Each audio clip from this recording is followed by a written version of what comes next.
Vous avez remarqué également que souvent, les locataires chiantes sont des femmes.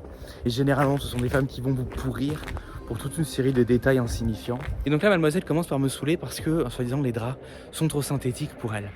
Vous allez m'entendre rager, vous allez m'entendre me plaindre.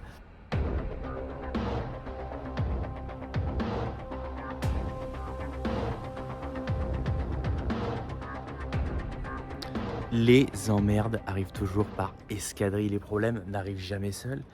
Et les locataires chiants vont vous faire chier pour une chose, puis une autre, puis une autre, puis une autre. Yo, bienvenue sur Ambiance Digital, nouvel épisode qui va tourner autour d'Airbnb. Vous allez m'entendre rager, vous allez m'entendre me plaindre d'un locataire, d'un client, appelez ça comme vous voulez, pour tirer une petite conclusion sur eh bien, quelque chose que j'ai remarqué. Et je vous en ai peut-être déjà fait part lors de mes vidéos précédentes, mais j'en rajoute une couche. C'est-à-dire que vous allez avoir un appartement où pendant 1 mois, 2 mois, 3 mois, 4 mois, 5 mois, 6 mois, vous n'avez que des retours positifs, que des locataires super sympas, que des gens qui vous disent qu'ils adorent l'appartement, qui vont mettre des 5 étoiles. Et d'un seul coup, le locataire chiant, ou pour le coup, la locataire chiante arrive. Vous avez remarqué également que souvent, les locataires chiantes sont des femmes. Il y a aussi des hommes, ça m'est arrivé, mais généralement, ce sont des femmes qui vont vous pourrir pour toute une série de détails insignifiants. Et là, voilà, je suis tombé sur une. Alors quel est le problème? Eh ben, elle commence à me dire que les draps sont synthétiques et mademoiselle a des allergies. Alors c'est pas bon parce que c'est synthétique. Alors je lui réponds que non, c'est pas synthétique parce qu'en fait on achète des draps spécialisés pour l'hôtellerie. C'est les draps qu'on a achetés en masse. On les utilise pour tous nos appartements. Ce sont des draps blancs. Et on n'a jamais eu aucune plainte. Parce que c'est marrant parce que c'est le genre de truc où voilà, ça fait des années qu'on utilise ces draps-là. Enfin, peut-être pas exactement les mêmes draps, mais je rachète chaque fois les mêmes. Et j'ai jamais eu de plainte. Et là, tout d'un coup, un jour, une personne se réveille, me dit « Ah, les draps sont synthétiques ». Et c'est marrant parce que du coup, il y a toujours des problèmes comme ça auxquels vous ne vous attendez pas. Il y a des problèmes qui vont être récurrents. En général, on essaie de les résoudre. Mais bon, une télécommande qui tombe en panne, la personne elle dit qu'il n'y a plus de sopalin, etc. Ça arrive régulièrement. Vous pouvez le voir venir. Mais lorsqu'il s'agit de parler par exemple de draps synthétiques, c'est ce que j'appelle des surprises, c'est-à-dire un truc que vous pouvez pas revenir, qui va arriver une fois parce qu'il y a un locataire chiant qui a des blocages et qui n'arrivera plus. Et donc là, mademoiselle commence par me saouler parce que, en soi-disant, les draps sont trop synthétiques pour elle. Je lui explique la chose, etc. Je lui dis voilà, je peux vous changer les draps, mais de toute façon, je n'ai que ces draps-là, je l'utilise dans tous mes appartements et tout ce que j'ai de rechange, c'est la même chose. Donc malheureusement, je ne peux rien faire. Et en plus, encore une fois, je suis à peu près sûr que ce ne sont pas des draps synthétiques. Mais bref, elle me dit ok. La seconde d'après, enfin 10 minutes, 20 minutes, 1 heure après, elle me renvoie un message. Il manque une serviette pour le visage. Il manque une serviette pour les pieds. Je dis, est-ce que vous êtes sûr qu'il n'y a pas un tapis de bain quand même dans la salle de bain? Si, il y a un tapis de bain, et mademoiselle aurait voulu un tapis exprès pour ses pieds, en plus du tapis de bain, parce que, je sais pas, elle doit se dire que le tapis de bain, c'est pas assez propre. Elle veut un tapis de pied. Et en parlant de ça, c'est le moment d'aller chercher en description tes petits goodies. Tu as les 10 erreurs fatales de l'expatrié et 5 clés pour se lancer sur Airbnb sans argent. Tout ce que tu vas faire, c'est cliquer en description, t'inscrire à la newsletter. Ensuite, tu vas voir dans les articles, il y a un article qui commencer ici. Et c'est l'article qui est featured. Tu as au début de l'article les 2 liens pour télécharger gratuitement ces 2 petits guides. Les 10 erreurs fatales de l'expatrié et 5 clés pour se lancer sur Airbnb. Aussitôt tu appliqueras ces petits conseils, aussitôt tu pourras gagner de l'oseille et quitter le shithole France. On se retrouve tout de suite. Je dis il n'y a pas de tapis de pied, il faut prendre le tapis de bain. En plus, tapis de bain, c'est un truc super confortable que j'ai acheté cher, exprès, etc. Bon, d'accord, très bien. 20 minutes après, elle rappelle encore. Enfin, elle renvoie un message. Ah ouais, voilà, il me faut des serviettes supplémentaires. Parce que mademoiselle a besoin d'une serviette pour son visage.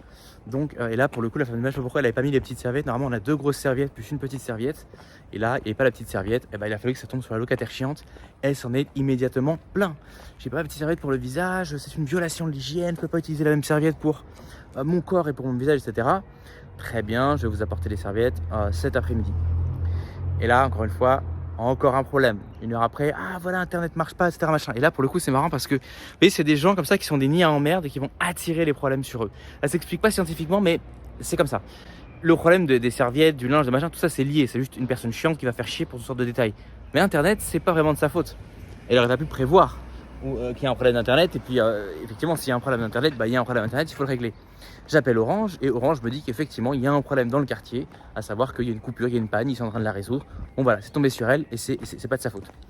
Mais du coup c'est quand même intéressant parce que vous avez vu comme tous les problèmes arrivent à la même personne en fait. La même personne chiante va casser les couilles pour 50 trucs et il va y avoir le 51e truc qui est pas de son fait pour le coup et qui va aussi lui tomber dessus.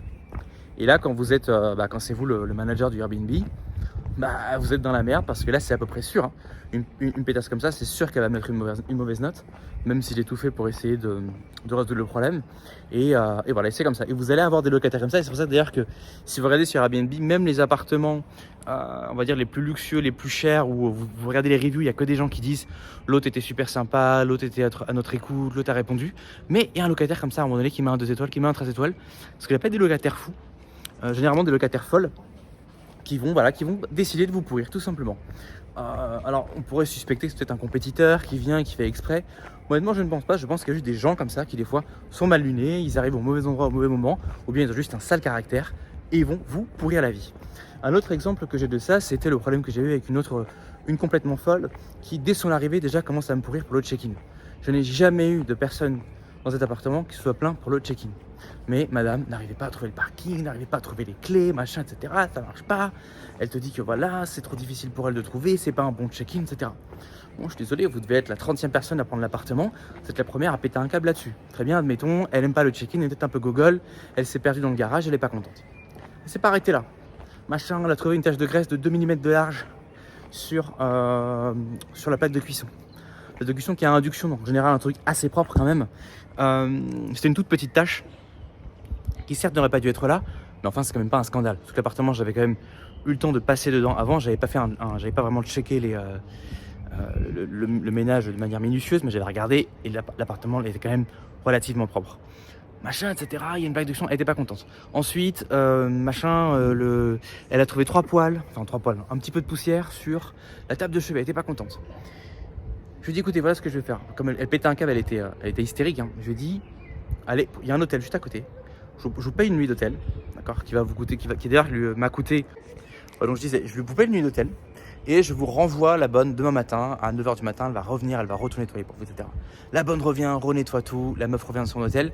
Non seulement elle n'était toujours pas satisfaite du ménage, mais elle n'était pas du tout satisfaite du fait que je lui ai payé une nuit d'hôtel. Alors que l'hôtel était à 2 minutes de l'appartement. Et c'est un hôtel, encore une fois, dont la nuit coûtait 2 fois le prix de mon Airbnb. Donc un hôtel de luxe. Ça lui satisfait pas. Machin, j'arrive, le check-in est difficile, en plus il faut que j'aille dans un hôtel, machin.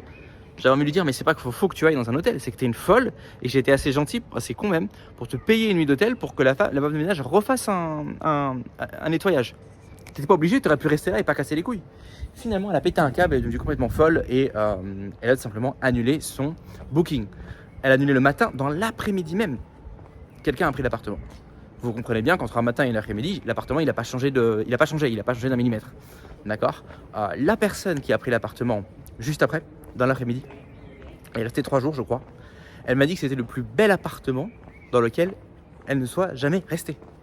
C'est-à-dire que le même appartement dans le même état, vous avez une folle dingue qui grosso modo vous explique que c'est plus ou moins l'appartement. Pour une personne qui n'aurait pas vu l'appartement, qui aurait simplement vu la conversation, on aurait pu s'imaginer que c'est un camp de gitans, un truc immonde avec pas d'hygiène, etc. Une autre personne prend le même appartement 3 heures après, elle vous dit que c'est le plus bel appartement dans lequel elle n'ait jamais séjourné. Donc voilà, il y a des locataires fous comme ça qui vont vous pourrir la vie, et en général quand ils commencent à vous pourrir pour un truc, ils vous pourrissent pour un deuxième, pour un troisième, pour un quatrième. Les problèmes n'arrivent jamais seuls, les emmerdes arrivent toujours en groupe. Voilà, je vais retourner à la voiture, là je suis donc venu pour donner les serviettes à la demoiselle. Qui d'ailleurs n'était pas là. Et là, je vais reprendre la bagnole et je vais retourner chez moi où je vais faire un tour, je vais voir ce que je fais. Et en attendant, nous, on se retrouve la prochaine fois pour un épisode d'Empire Digital. Et si cet épisode vous a évoqué quelque chose, est-ce que vous aussi, je sais pas, avec vos clients, quel que soit le business dans lequel vous êtes, quel que soit l'entreprise pour laquelle vous travaillez, est-ce que vous avez une expérience similaire, à savoir certains clients comme ça qui décident de faire chier pour tout, là où les autres sont très satisfaits. N'hésitez pas à raconter vos petites anecdotes en commentaire ou à réagir à ce que je dis, ou à donner tout simplement votre opinion. Et sinon, voilà, on se retrouve la prochaine fois pour un nouvel épisode. Ciao.